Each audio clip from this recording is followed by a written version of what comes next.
Does that? Now, that seems very loud. Is it too loud? It's fine. All right. Well, thank you all very much for coming. We were trying to guess what would happen, and I thought maybe 30, which would nearly cover the cost of hiring the whole. And in the end, we've done more than that. So some of the money that you've paid is going to pay for the hall itself. And then the remainder is going to buy Darren Marsh's book on the Clarence and my book on St. Martin's Island for Exeter State secondary schools. Yep.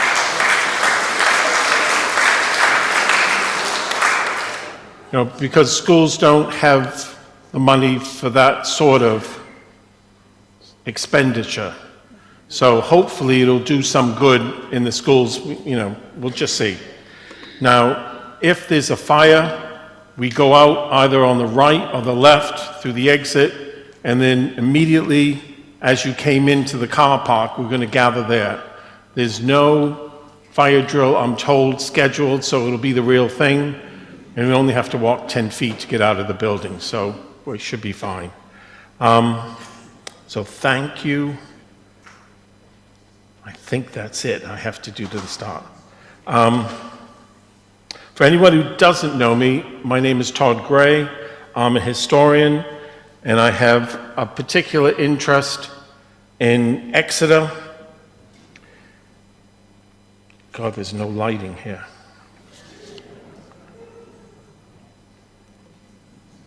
In the week following the fire, some of you may remember Exeter City Council asked me to organize an event on the Clarence, which we had at the Barnfield over 2 nights. And this has been the first opportunity to have another meeting, a public meeting, with a Royal Clarence owner. In a few minutes, we're going to be hearing from Max Sayers, a founder and company director of Nooko, best known for its development of Paternoster House, which, as you know, is at the corner of North and 4 Streets. Only 11 days ago, he expressed to me his willingness to engage with the public. And I seize this opportunity today because he has a child being born in a few days' time. And I thought we would then lose it for a month or 6 weeks, and better get on with it now than wait for something later on. And I'm happy to announce Exeter's newest rumor that Max is going to name his baby Clarence. So take that home to Mrs. Max tonight. Now, I doubt there is a single person in Exeter who feels the pace of rebuilding has been satisfactory.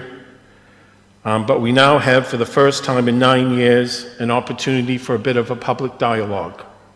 So I'm sure you're here because you welcome the opportunity to hear from somebody who's involved with it, what it's going to be like.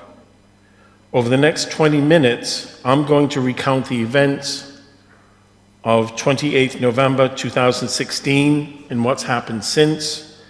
And I'm, in effect, a warm-up, a reminder for the real substance, which will be Max in a few minutes' time. On Friday, 27th October, 9 years ago, at 5:11 a.m., an alarm was raised that fire had broke out in number 18. 7 minutes later, the first firefighters arrived. 3 minutes later, a major incident was declared. And at 5:32, fire was found in the Royal Clarence. Number 18 was then being renovated.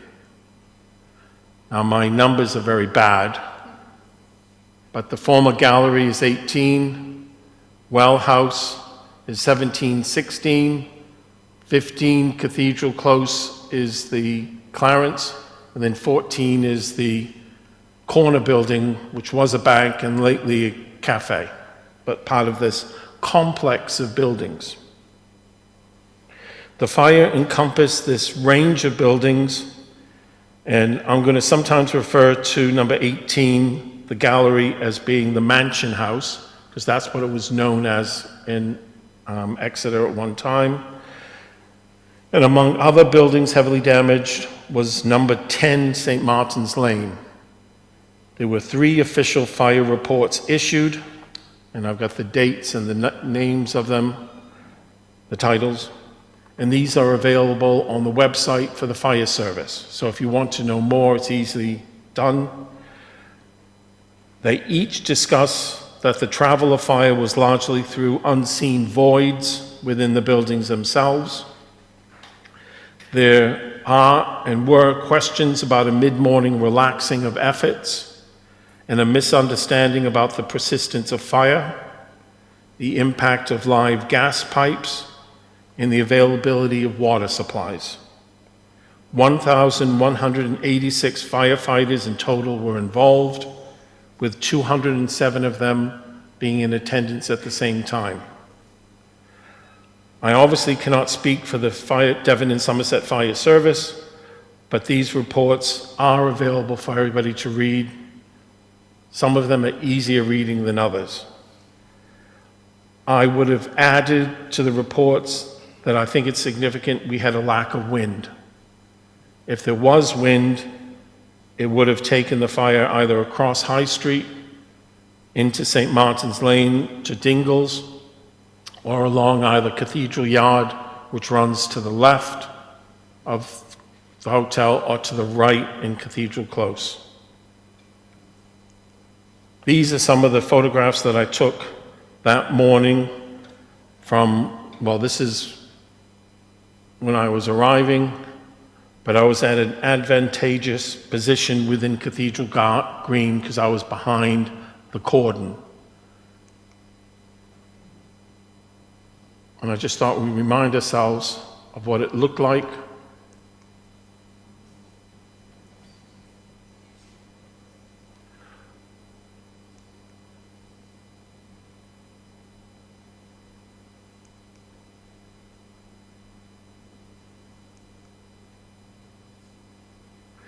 And what I can say is I saw individuals risking their lives to save that building. And this was arguably the worst fire in the city since the Blitz of 1942. And no one died, either in the fire or in fighting the fire.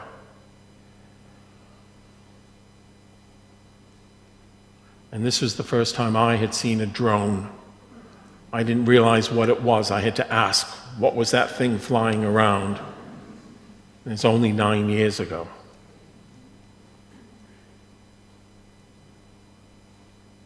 You can see the foam on some of the buildings to retard the fire spread. I have had an unusual public and private role with the fire, which has been accidental, completely by chance. There were 5 interventions which are significant to know. It's uncomfortable for me to talk about these, but the seriousness of the situation requires honesty and candor. It is important that the haphazard nature of this is recognized, understood, and hopefully learned from, in order that we're prepared for the next big fire that Exeter has. Some here will have seen various media interviews I gave that morning and then after the fire. This was the first roll, which began with a request early that morning for a short soundbite from BBC reporter Hamish Marshall. People said, why did I give that? Well, Hamish knew me from other interviews. Some people know that I agreed with Hamish on condition I first ring 2 people, building archaeologists who I thought would have liked to have been asked, but he didn't know. One refused, the other one I couldn't get a hold of. There was no one else within the university who could talk about the Clarence. Out of 60 historians, there's no university historian with an interest in Exeter's buildings. And as the story grew, Hamish's interview turned to another 49, which took place over the following 12 days. My second intervention came about 10 a.m. when the ITV reporter from West Country asked me to talk to the fire incident commander you can see on the far left, Neil. I was told by Richard Lawrence, the journalist, and this was subsequently confirmed by the firefighters, that Exeter City Council had not provided information about the architecture of the building, nor of their historic fabric. In essence, Fire Incident Commando was fighting blind. I had 3 points which I imparted to him. This was not my own special knowledge, but was generally understood by other researchers interested in Exeter buildings. It's not common knowledge, but it certainly isn't special to me. And I remain grateful to Neil for listening to me in the midst of while he was trying to fight the fire. There were 3 things that I thought were important. One, that they understood the nature of the front of the Clarence building itself. They were pouring enormous amounts of water on the top. And I understood that the top 2 floors were 18th century timber with stucco, whereas the bottom were made of stone and up to 3 feet thick. This they had no idea of, and I was saying, the more water you put on, the more risk the top is going to fall, whereas the bottom won't move. And they changed their tactics at that point. There was also an issue, and I pointed out to the institution and said, this is what you must imagine the Clarence probably looks like underneath that stucco. Very different than what they had thought it was. There was an issue about the voids with the back-to-back building. Any number of those buildings, not only are they adjoining, but there are breaks between them, doors and entries which were opened and then sealed up again. And I explained that you may be thinking you're fighting a fire with a brick wall, and in fact there's going to be a bit of timber and loud where the flames are going to rush through. And as it turned out, as we were speaking, that was happening in Costa and Laura Ashley. The next morning, I was allowed into the buildings, and we stood here. We walked less than 6 or 7 feet to here, and where we stood, a 6-foot-high fireball erupted. Men came into the room and put it out because they have monitors with heat and light. So this is what they were doing for days after the fire. Very difficult to get into these areas. And this was happening constantly. The third thing which I had to tell him was how significant the high street buildings were. Because again, they had no background on those buildings at all.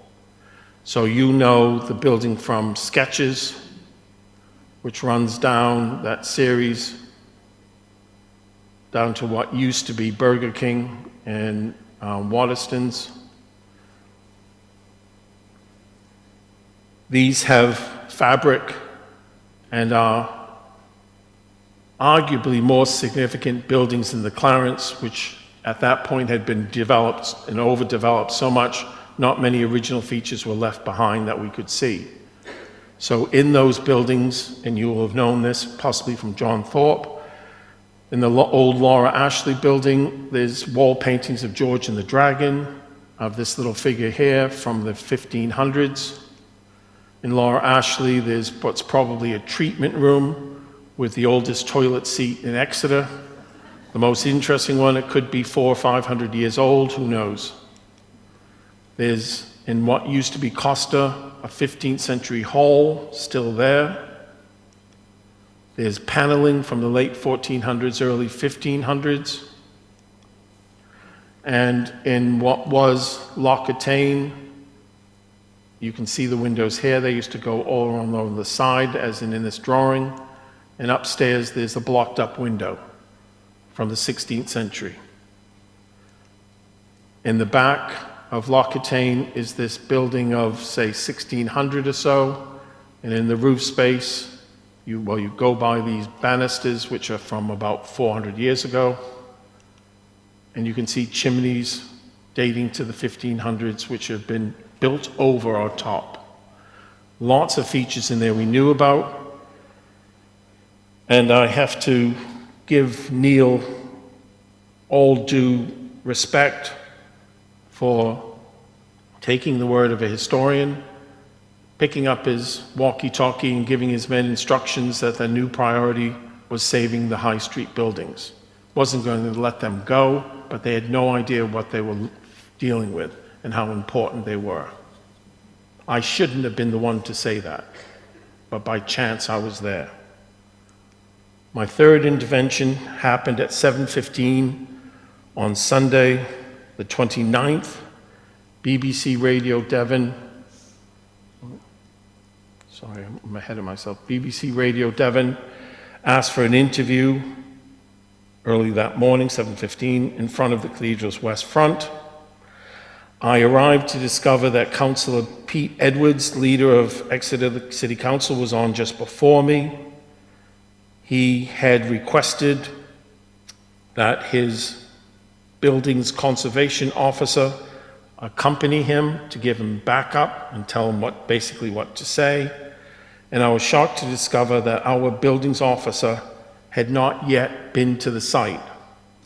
He didn't go on the Friday or on the Saturday, but he turned up because he was forced to on Sunday morning.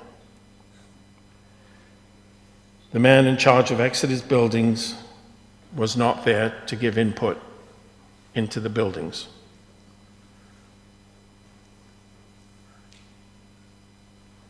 More was to come.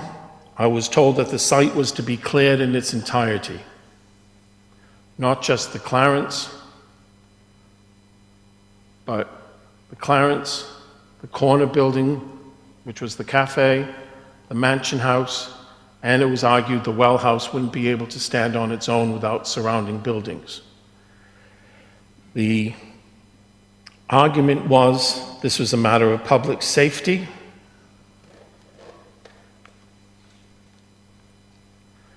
And English Heritage, I was told, had on Saturday agreed to this, and I presume the owner of the building had as well. This decision was to be made public in the following days. I pointed out that there was a 1998 study of the Clarence which established that those 2 floors are stone and we're not going to move unless there was an extraordinary effort to do that. This was disputed by the conservation officer who, when I pressed him, confessed he had destroyed the council's only copy of the report on the grounds of a lack of space caused by austerity. In effect, he was not in a position to discuss the fabric of the building because he had no knowledge of what that building comprised. I subsequently applied what pressure I could by giving media interviews, pointing out that the core of the Royal Clarence was a stone-built medieval canon's house. And I praised the council for preserving the ruined buildings. On the following day, the Monday, the council acquired a copy of the 1998 report, and the Clarence plans could not be justified, and they were dropped. And this is what we saw 4 days later. I stood in a reserved area with those members of Exeter City Council who had wanted complete demolition. I remain unconvinced there ever had been a danger to the public. My assumption has been that the intention was to create a large open space in order to erect a modern building like Princess A. But fortunately, at least in my opinion, I happened to be there to get in the way. On the Monday, 30th October, I was in aerial lift platform, otherwise known as a cherry picker, for an interview with BBC inside out. And this was the first time I understood the scale of destruction.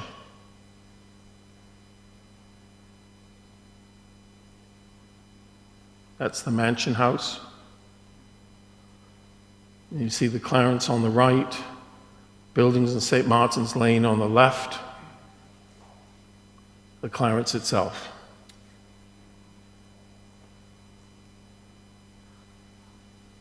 And the well house you now see on the right. And as we'll hear, no matter how awful this seemed, it is far worse now than it was then. This was an unusual thing. One table seems to have survived in the window completely untouched. Unfortunately, it was skipped. I would like to have auctioned that off as a survivor. But these bring home to you what it looked like the following weekend, well, 2 days later. The right is inside the well house.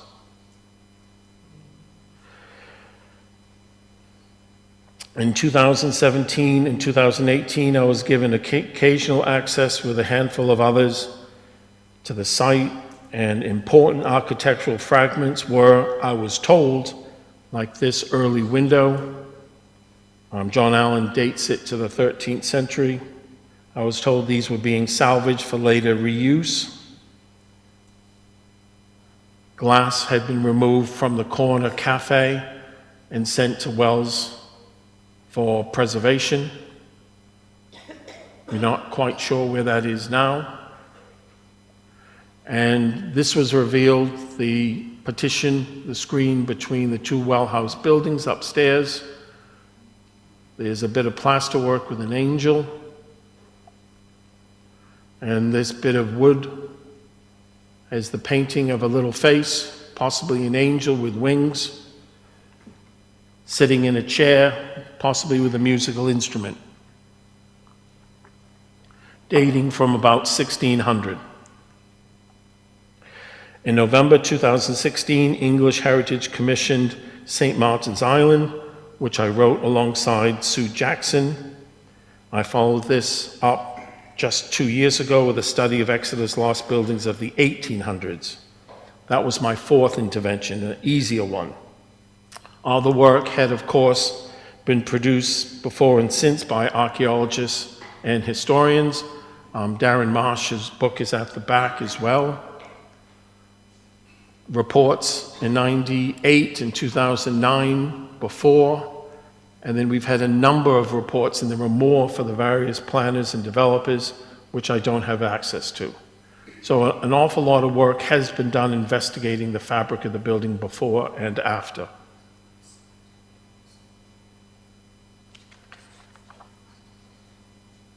My fifth role has been delivering across Devon more than 100 lectures on the fire and its consequences.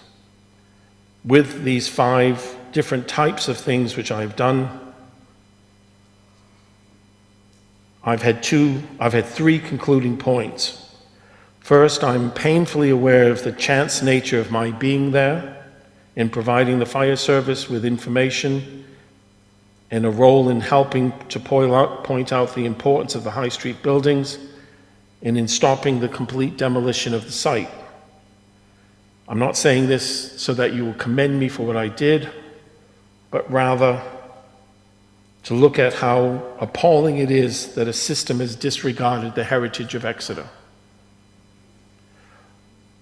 But all of the personnel have changed.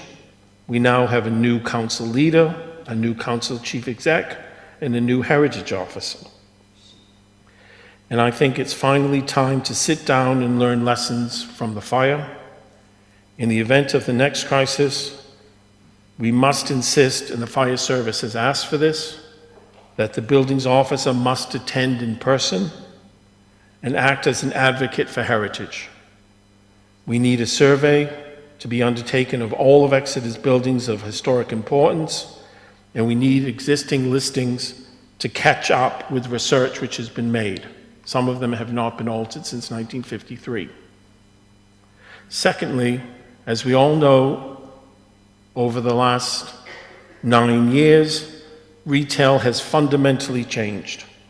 Internet shopping threatens the vitality of city centers. For years, councillors have said that old buildings impede prosperity. No longer. They now provide the interest and atmosphere which sustains the urban experience. Our ancient buildings are the key to Exeter's future prosperity. Go to Plymouth if you want charmless concrete. Come to Exeter for 2,000 years of visible culture.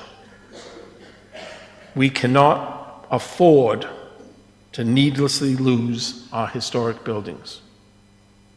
So here we are today, this afternoon, in this room. I was asked earlier, by what right was I organizing this event? Because I'm a private individual. I did this because we had 11 days. I would have gone to a society, but there wasn't the time to get permissions and agreements about something which they would need to explore. So we just did it quickly. I am hoping to help along the process, which has shockingly stalled for 9 years, to establish dialogue and transparency. This is what we expect. This is why I'm so keen that we all hear from Max today. There's been a desperate deterioration in the ruins, but we now have new ownership and a fresh start. We have had 3 owners, and although Nooko took over in December, they actually didn't take possession till April, so it has only been 6 months. We must learn from the past in order to build our future. Thank you very much.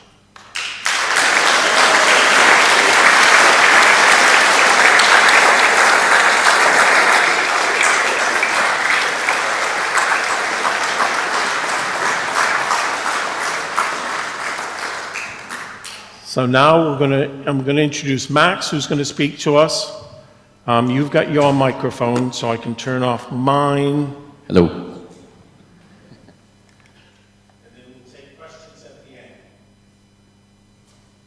Amazing. Thank you so much for setting up this forum to allow us to meet you guys, explain our vision for the Clarence, and it really is a privilege to be stood here and sharing a stage with Todd. We've learned more about the projects that we love and do from reading Todd's books than any report. So it's real privilege to be here. I'm Max Sayers, and our company's Nooko. I am Kevin Arbery. I'm the Assistant Site Manager for Nooko over at the Royal Clarence. Nice to meet you all today. Hope you find our slideshow sort of informative, and then we can answer questions for you as we're towards the end. All right. So the founders of Nooko, we started this project as friends in Exeter 10 years ago. So there's me, my friend James, and my friend Courtney, who are currently sat back here at the back, so I'm sure we can get a few questions out of them later.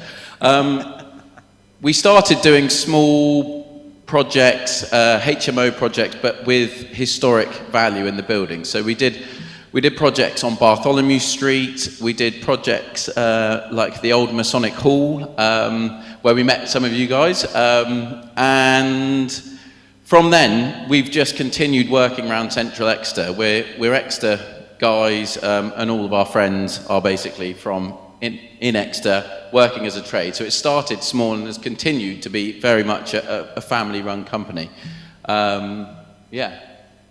So one of the questions, what makes Nooko different from the rest? So essentially, we are a young, vibrant team. We're all from the Exeter area. I was born in Sidmouth. Max as well, he's lived in Exeter many, many years. I've known Max for, 25 years, something crazy like that. But anyway, so we've got lots of new ideas, and ideally what we're looking for is the support of the people from Exeter.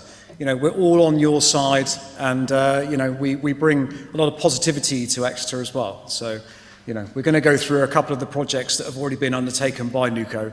and you'll see kind of what we're capable of doing.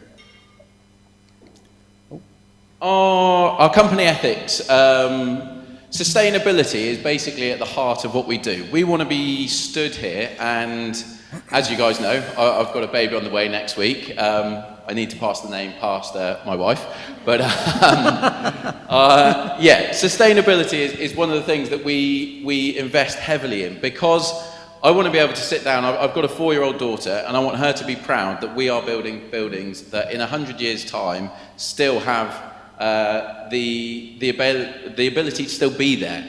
A lot of these new build projects, they're not built to last, they're not built for long periods of time. We try and build these projects to make them livable in 100 years, not just now. So we're trying to make sure that we've got no gas in any of our projects, because it simply can never be renewable. We make sure that we go above and beyond with all of the insulation. We make sure we reuse everything. We're so lucky to do these heritage projects, and if we wanted to do a new build, it would be much simpler, but keeping the fabric of the building is kind of fundamental to what we believe in. And building new is never going to be green, is it? If we can use these old buildings to then regenerate them, then it will have a huge lasting effect to Central Exeter. The ethical side, I think employing local people, that is what we truly believe in. We're local guys, and we've worked with everybody around Central Exeter. We enjoy working with our friends, so it is kind of one big group of mates, and then when we need extra people, there's always someone who knows someone else, which then creates the community. Around Central Exeter, we all know is a close-knit community, and it's an open community that we welcome people into. So we try and make sure that we don't just offer jobs to people who have done, say, carpentry, etc. like that. We also want to offer jobs to young offenders to allow them to then flourish and prosper and be proud of the city they live in. And most importantly, and the reason we're all here, is heritage.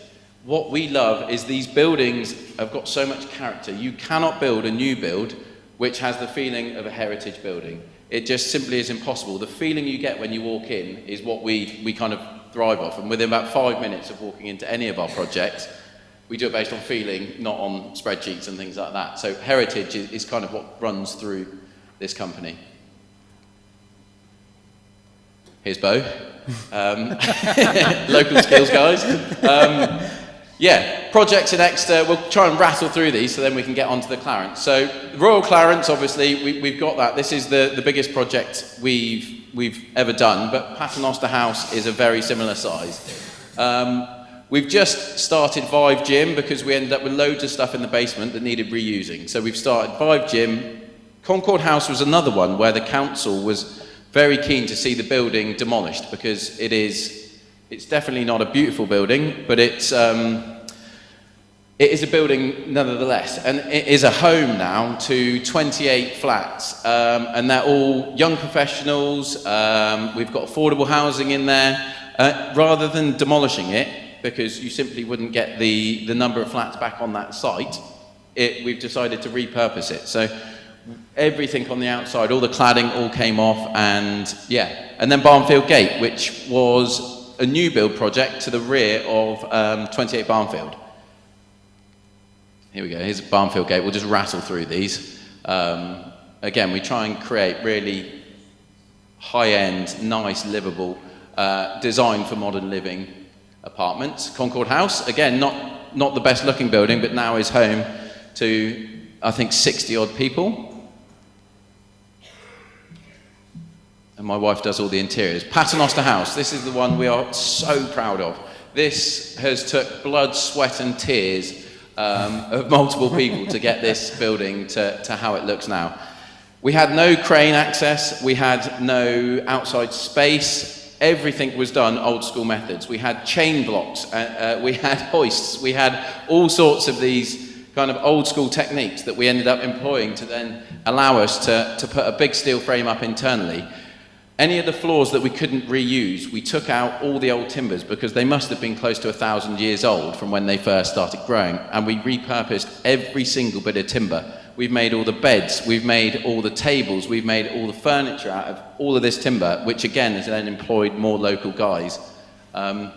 This was, the outside sign here this was one of our biggest worries. The whole project had this capping over it, so you couldn't see it. And we just had one of those feelings that it might be a can of worms when we open it. But James one day, curiosity got the best of him and started picking away at the right-hand side and saw this beautiful carving of a 6, which is on the far right-hand side over here.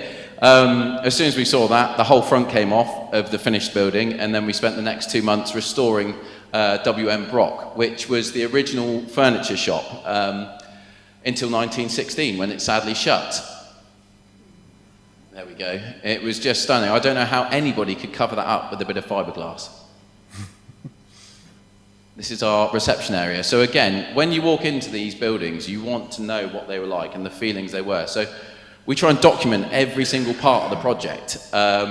We use a local photographer who is absolutely, he just walks around and takes the most incredible photos. So this is, when you're walking in the building, you want people to understand that this is an historic building and this is what it used to look like. So that was how we got all of our materials up. So we made a hole in the floor. Yeah, when you look at it now, it's, yeah, we kind of forget about these stages. And then this is what it is now. These are all the old timber floors that we pulled up throughout the entire building. We relaid them all down, and I think we've got the best view of the cathedral from that turret apartment where you can see all the way down to Exmouth. Again, yeah, there we go. There's the old floor joists.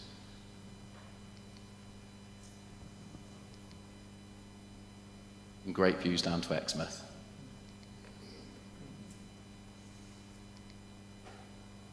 So, 5, this is our new Reformer Pilates studio and gym. So again, we're just reusing everything there. And that's at Concord House. And now, what we're all here for. The Royal Clarence. This is a building that we feel immensely proud to be part of and part of the history of Exeter. We understand how much this building means to each and every one of us as people from Exeter. So I had a mad idea as I was walking up and down on the Cathedral Green on my phone, trying to get some phone signal. And I basically looked across and I thought, well, why has that been sat there for 9 years? And to put a bit of context into this, Paternoster had also been sat there for 9 years, derelict, with absolutely nobody doing anything. So I kind of scratched my head, and then I said to James and Courtney, I said, what do you reckon? They just said, whoa. So anyway, I took that as yes. And then started making some phone calls. And then about a week later, I finally got hold of the guys at Acheron and said, well, I want to have a catch up with you guys and see if we can potentially buy the Clarence. And they said, oh, it's not for sale. And I said, okay, well, let's meet up anyway. Anyway, we met up. 8 weeks later, we had exchanged on the Clarence. And that went through every day. We were working till probably 10, 11 o'clock with the guys from Acheron in there, working with solicitors who were working day and night, and basically decided we're going to do it, and kind of G'd ourselves up for it. So we exchanged in December, and then all kind of tried to hide over Christmas, because suddenly there was a flurry of BBC and everything like that, and this isn't what comes naturally to us. This is, yeah, I've been sat here petrified about following Todd. Me too as well, actually, yeah. Yeah. So, yeah, we thought, right, hide over Christmas and then start the work. So, yeah. Well, basically, just a few little quirky facts to begin with. So I was going through Google at the weekend, and when it was before the Clarence and known as the Hotel in Exeter, back in 1816, you could have got a stagecoach from the hotel to London, and it had taken you 27 hours to ride in a little stagecoach similar to that, if you fancied it. Not me, personally. And in the early 80s as well, there's a little lunch voucher there, $3.95 for a raw rib of beef. So, yeah, that's the same price as a meal deal you get from a local supermarket nowadays, but that's a 3-course inclusive meal. So, yeah, that was something to remember. And one of these signs here has just been uncovered and just sent to us a photograph recently. So, yeah, we're going to try and do what we can with luxury that. hot water and cold water in the bedrooms. Yeah, and the phone number of 407 Yeah, so we've got a crest there as well, which is we've stored away now safely, and then we'll reinstate that. We'll restore it first, and then reinstate that once the building is ready for it. So I'm just going to quickly nip through some of these photos here. I know that Todd has already covered this, and some of these photos have actually been sent to us from Todd, so you would have seen this before. But that one there was actually taken from a friend of ours on the day. So yeah, they gladly sent us that to use today. So, but it gives you an idea of the scale. Some of these photos may not have been seen. Everybody remembers where they were on the day. Everybody from Exeter remembers. Yeah. And me, James and Courtney were stood on a roof at the bottom of 4th Street. What the hell's that? Yeah, 28 New Bridge Street. And Crazy. yeah, wandered up and saw this. So there's the stats. I got these from the Firefighter Centre online. And one fact that one of the statistics I said to Max about before we came up on stage is that the amount of water. So Todd mentioned this earlier in his talk. So 800,000 litres approximately, which is about 800 tonnes of water was used during that fire. So it gives you an idea of, kind of scale of things really. So these are just going to be some of the photos, just quickly work our way through, because you've already seen these. But yeah, gives you an idea of the devastation. And then, yeah, Nooko to the rescue. So when we got the Clarence, it had planning permission for 23 flats.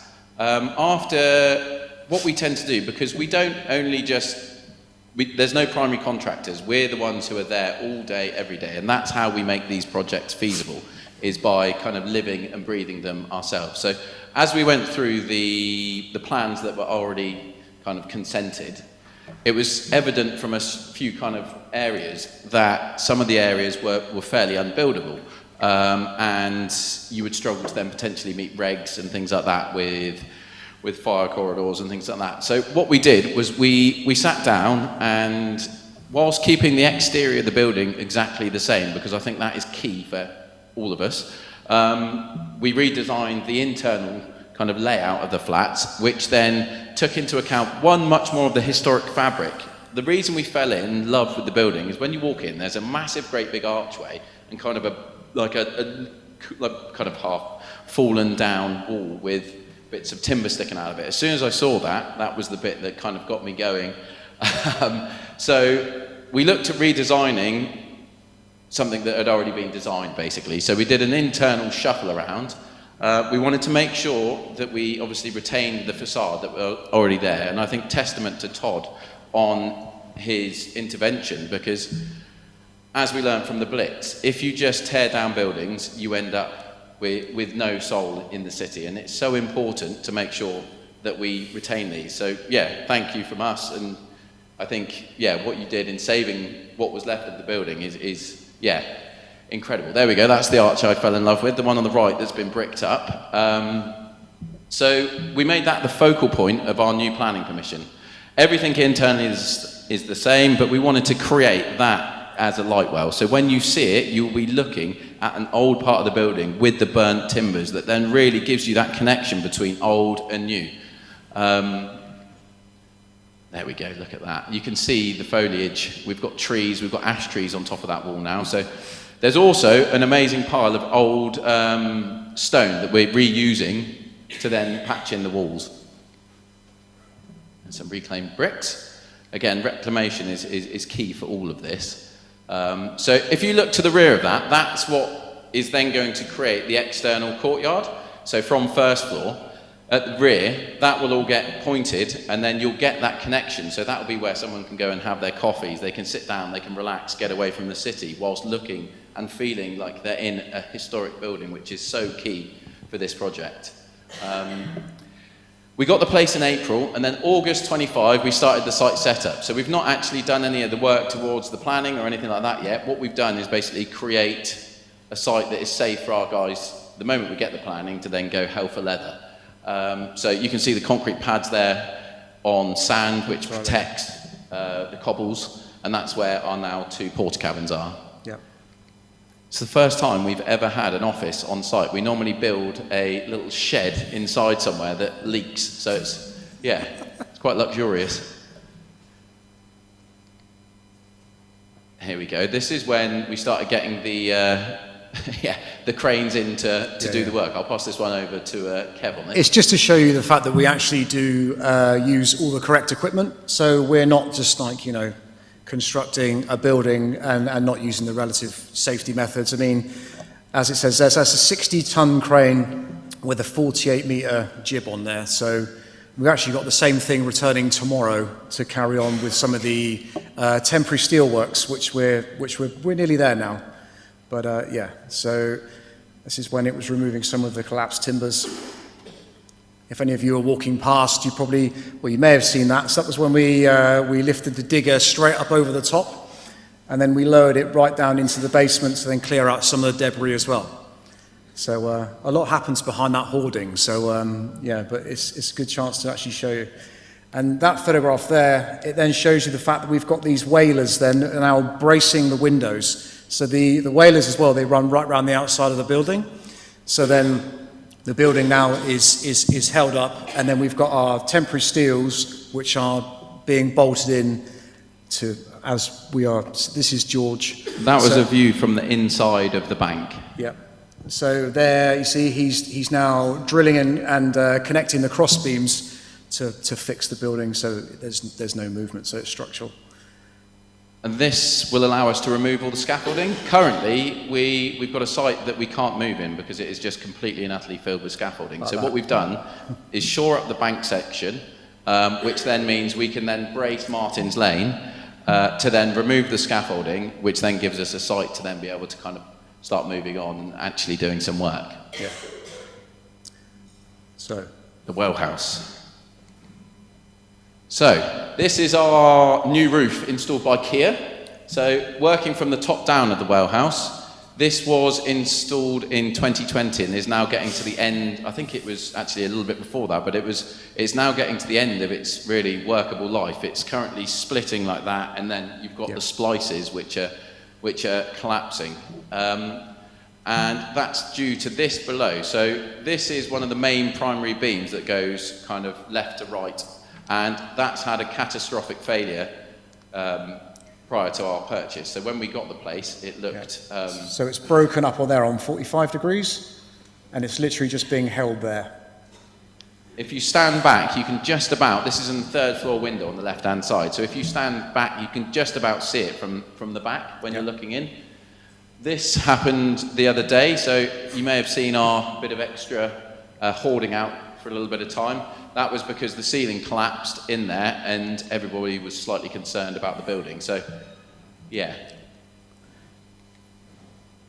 As you get down the building, this then obviously starts to become a bit more safe, I should say. Our original plans with the well house was to pull it down piece by piece and then reinstate it back to where it was, using and keeping the old historic fabric of the building. But having lots of discussions with Historic England, that wasn't a method that they necessarily thought was a good one. So we've gone back to the drawing board now, and we're now looking at retaining what we can in that section of the building.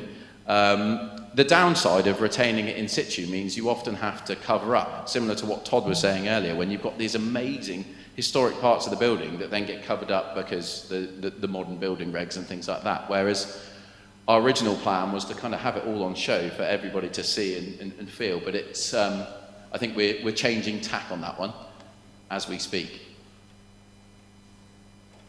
Here we go. So in the well house, as we get further down, there we go.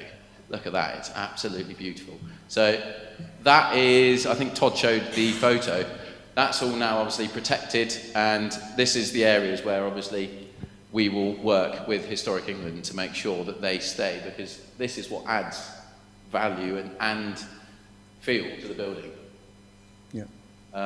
Because we've had to go up due to things in the warehouse, so we've now just covered it up with a bit of our reuse policy of covering the banners with old hoardings and things like that.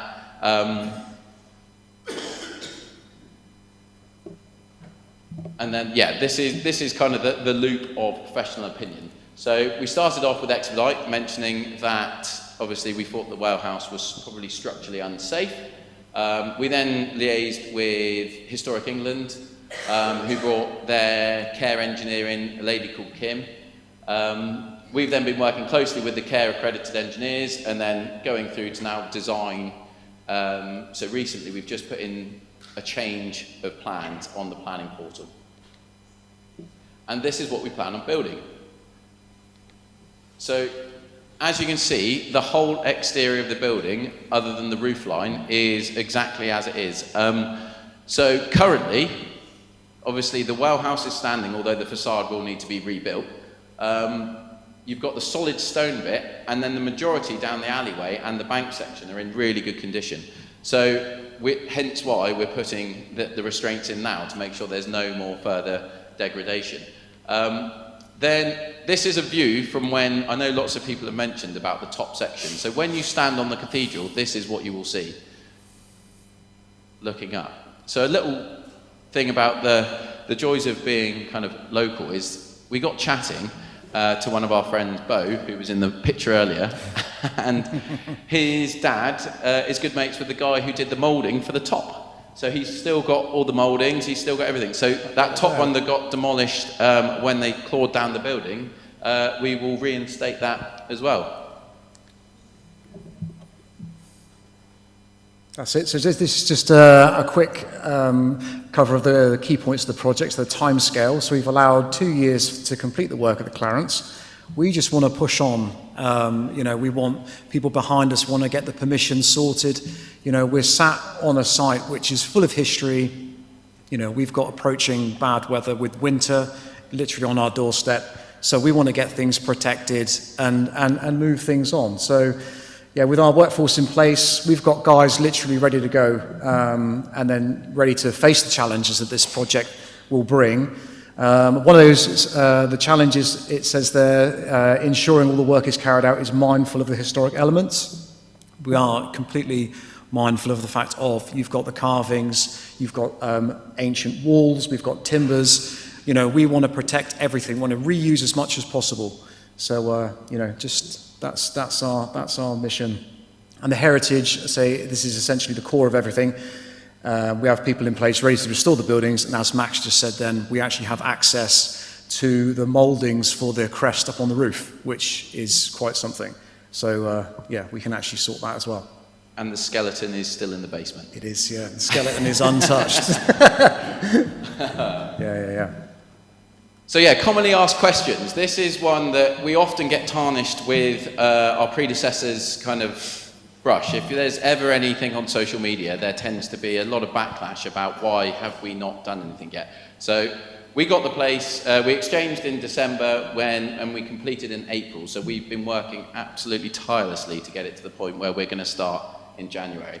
I also want to say that the council have been brilliant. The council, Historic England, there's been lots of stuff going on behind the scenes, and everybody is really pushing to get this up and running. I think there's some really goodwill between everybody to make sure that this starts, and then With regard to the project costs, we're working on this daily, so it changes and fluctuates, but it's looking like a £17 million investment in the property, which is a huge amount. And to be honest, it's always going to be a tough one to make feasible. We took on this project knowing full well that it would be tough, but as long as there's not huge delays, then we will do our best to make sure that we deliver this.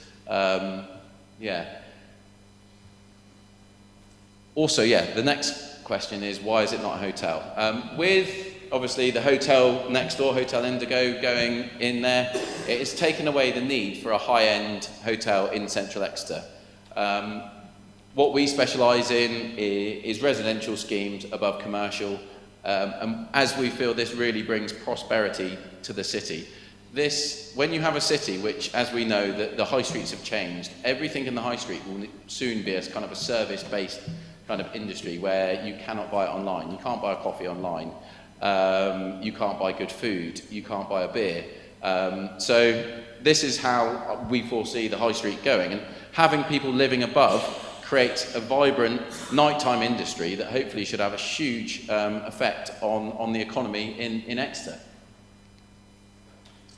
And then onto our kind of final slides now is everything at the moment. There's lots of negativity in the world. The world seems to be going further right as we speak, with people like Donald Trump, with people, yeah. I think it's important that Exeter really opens its arms and embraces everybody. We are a welcoming city, and this is something that's run through the core of our business the entire time. So I lived in Ghana 13 years ago before we started doing any of this property stuff, and I came from a council house in Sidmouth where there was no money, and from education it allows and it opens doors. So not only do we try and educate kids at Exeter College and bring them into our company, we're also working with our family charity, EDP, to then also educate kids in Ghana to allow what we do in Exeter to have a much wider reaching approach. So we try and use all of our building links with our schools. So for example, the guys who did all the solar panels, which we've got 35 kilowatt peak on Paternoster, they said, okay, we'll do that. And I said, okay, you can do that if you go to Ghana for a month and go and make our school off-grid. So what we're doing here in Exeter doesn't just have an effect here, it's also having a wide effect over there. So I think that's really important, to challenge people and try and make sure that we don't end up going down the authoritarian route and really kind of, yeah. My speech is over. I'll get off my well there, mate, you did well.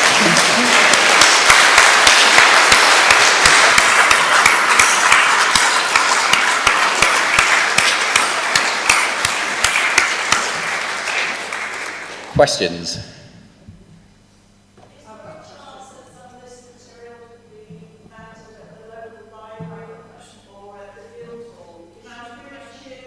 One second. I thought there was virtually nothing left of Clarence.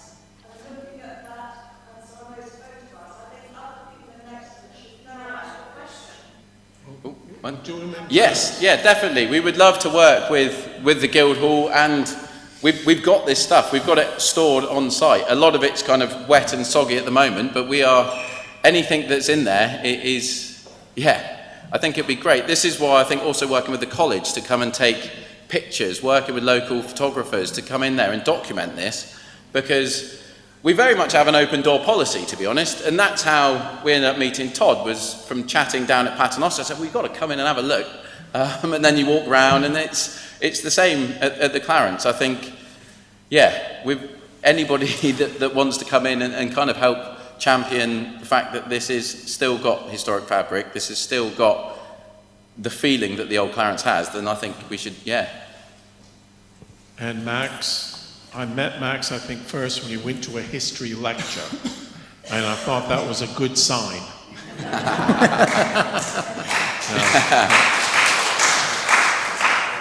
Yeah. My question is, how are you going to balance the books? Will you get enough revenue from the sale of the flats?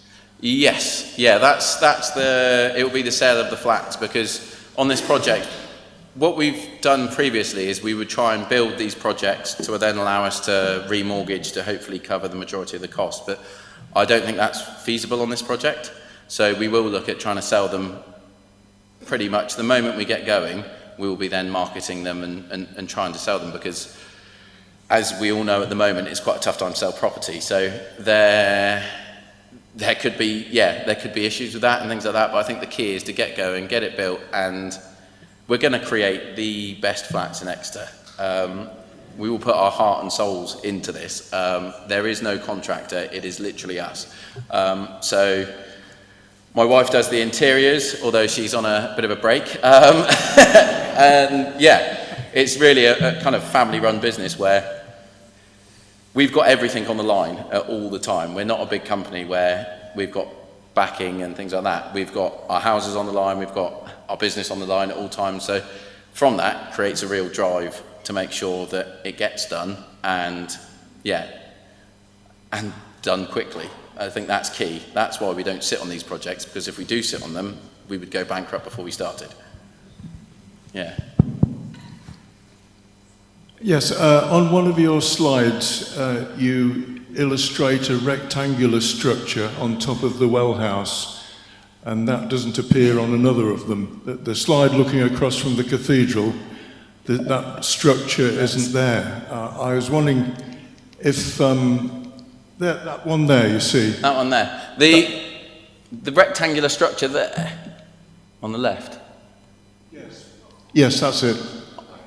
Where are you? Why is that necessary? Again, it's all about making the project feasible. You need to have enough flats in there to be able to make it so you can get your money back at the end of the day. I think it's important. When you stand back, though, the key is that when you stand on the cathedral, it will look similar. It will never look the same, but it will look very similar. Because we've stepped back that top section so far back, you won't be able to see that top section from when you're stood at ground level. Okay, thank you.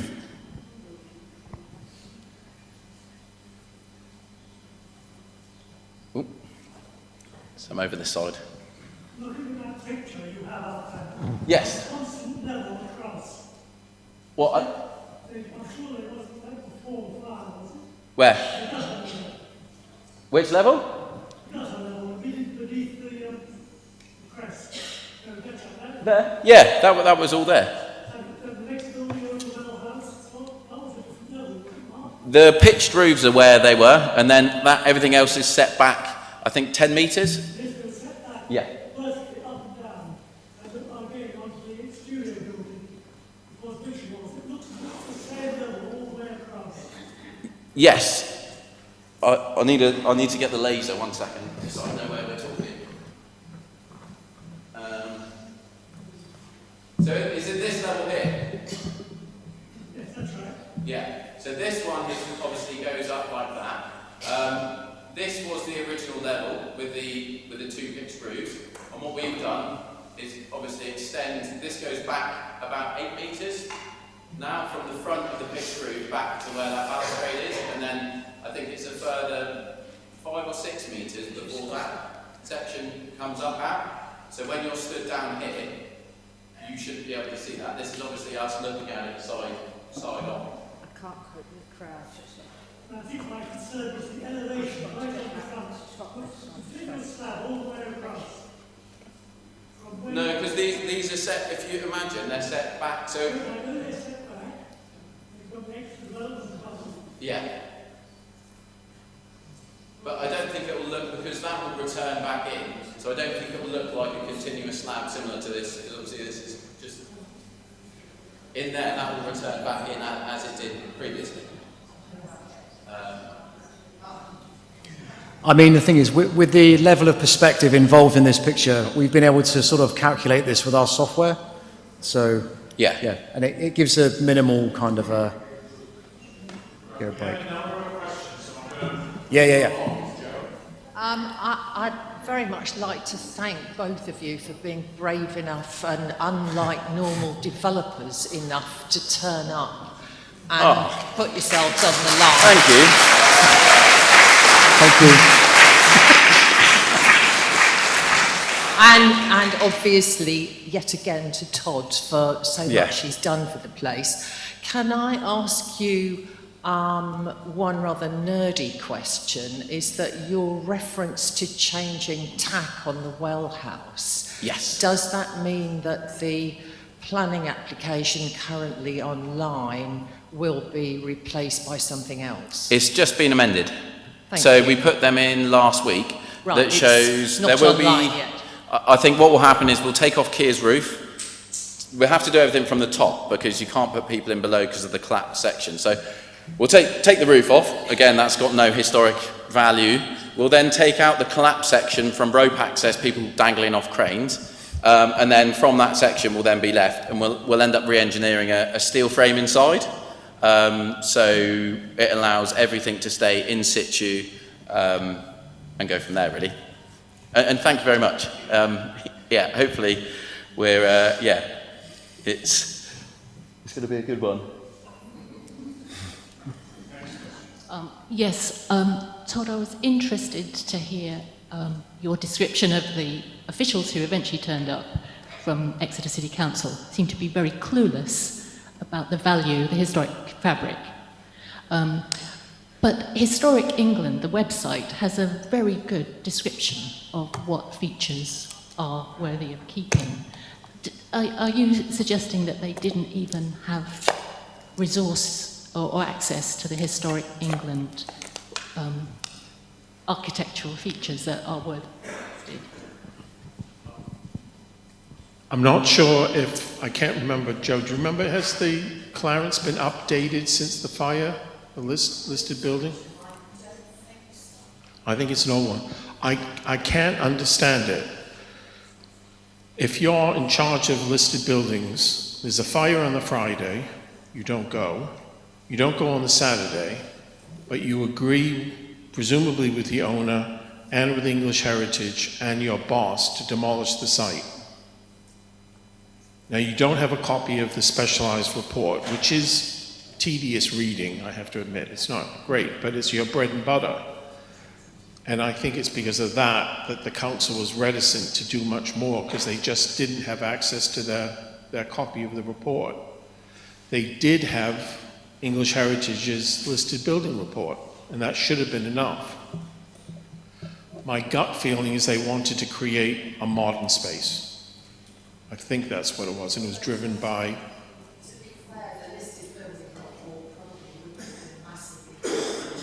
Right. Yeah, Joe's point, it wouldn't have been massively helpful about some of the aspects, but there was enough in there. I mean, it was a shame they didn't reach out to other people, because we have in Exeter, unlike in other parts of England, a very good number of building archaeologists, exceptional. And there would have been 10 that would have answered questions. Now I'm going to work my way over there. If we can have quick questions. I'm hoping that everybody who asks questions from now on is looking forward, because we've heard quite a lot about what happened before. As you go forward with this, once you've got your permission in place and you start, come the beginning of next year, please God, cross fingers and everything, when you start, how do you keep people updated with what's going on so they don't come knocking your door down and complaining it's not finished yet? 100%. I think that's so key for this entire project, is to keep everybody involved and doing these open forums and things like that. So yeah, 100%. I'd love to keep everyone updated. We did start putting out a kind of monthly, newsletter, just so people can understand what we've been up to, but we haven't done a huge amount, so it was a bit of a boring newsletter for the first few months. But once we get going, we will kind of set that back up again, and yeah, if you go to our website, we'll try and also keep everybody updated. I think it's key, especially for the businesses on the Cathedral Green as well, because we will have a direct impact on them.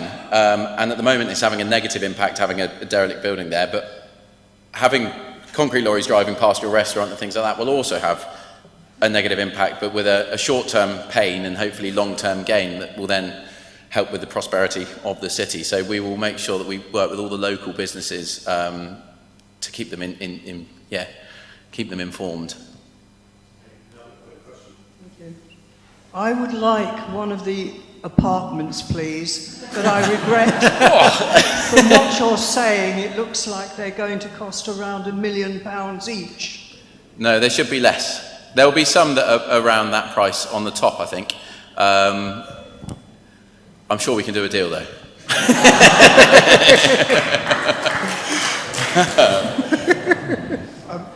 Can I make just a comment? One of my real annoyances is, and this is nothing to do with you, is the fact that we should have something in place that says when you take insurance money for a particular problem, it should be used to solve that problem.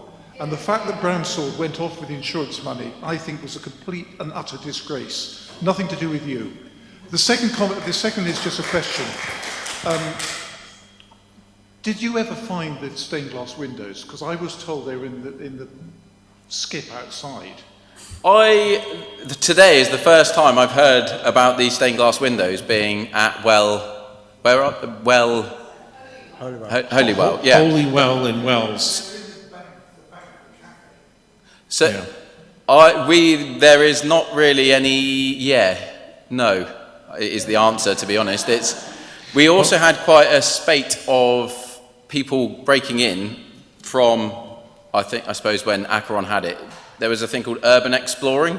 So kids were breaking in and going into these sites, and you could tell they'd been in there because all the fire extinguishers would be taken on the top and thrown off, and things like that. So from our ownership, I've not seen these windows, but when you told me earlier that they were there, it is a massive, massive As positive. I understand it, Mr. Brownsword sent him to the stained glass specialist in Wells in Somerset. I will follow that We've up. seen him there. So we're now beginning a process to find out what's happening and hopefully return them. Yeah. I think they were brought into the bank in 1905, Wow. if I'm right. But they're still Exeter. They're Flemish. Now, I'm working my way around. Max, thank you so much, and Todd, thank you all for just great presentations. I'm really excited by what you're doing. I think it's tremendous. Just one simple question: what resources do you have in house, or what house in your firm, or do you bring a lot of subcontractors in as well? Or No. So because again, we kind of all grew up around here. All of our friends are in the trade, so that's kind of how this started. So Courtney was a plumber, James was a carpenter, and I was bossy.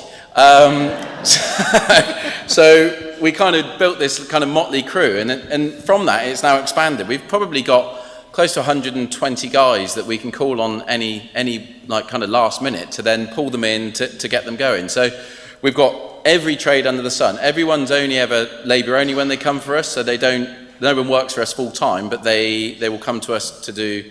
There's no kind of subcontracting, because what we found with that comes people trying to cut corners and things like that, whereas because we're there all day every day, I think it'd be different if we weren't. Then we can sit there and we can keep an eye on everyone, and that's Kev's job, that's James's, that's Courtney's. We kind of walk around and we know everyone on site. There isn't anyone that we don't know, basically. Yeah. How green can you make a historic building? What are the challenges and what are your successes so far? So, Paternoster's a good example on this one. So we struggled, and I know Grenadier are a real green company, and they couldn't get it to be a level A. We've managed to get the majority of our apartments to EPC grade B through huge amounts of insulation. We needed a 23 kilowatt peak on the roof. We've kind of nearly, added 150% of that. So we've got 35 kilowatt peak. We're trying to use as much technology as possible to bring into these old buildings that then allow them to be green and sustainable. A big part of this is not knocking them down in the first place, is restoring them, because that naturally, you are not building a massive building from scratch. You've halved your material cost, although you might double your labour cost. So the key is to make sure that we're getting these buildings that don't want pulling down to begin with. So that's where we try. And anywhere where we can stop it going into landfill is key. So naturally, some things come in dumpy bags and things like that, and that is part of the job. But the timber, the stuff that we can reuse, we really do squirrel it away. We've got like a good stash of old stuff. Oh, there's been 9 years backlog of questions, but I think we should call it a day on that one. I want to thank everybody for attending. Hopefully you'll see a note as to which schools we've been able to place books in, but I wanted to thank, well, I call them lads. They're like doctors, and they're getting younger. And the two others are in the back, equally youthful. But I'm grateful on your behalf, and hopefully you are, for the time that they spent. And I wasn't sure what sort of reaction we would get. I think all of us just want something good to happen. And we've got to trust now that Nooko can work with English Heritage and the Council and get on with it.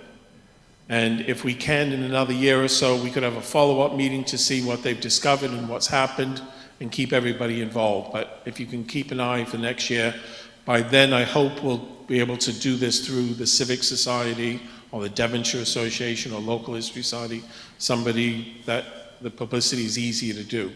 And I also wanted to thank everybody who's publicized this on my behalf, because I've sent it out as widely as I can, begging people to let us all know. So thank you all very much. Oh, and Darren's book and my book on the Clarence and the buildings around it are for sale. There's also my new one on Diaries of Devon in the Second World War, which is perfect for Christmas. I think it's something like 60 days left. So time's running out. So thank you all very much.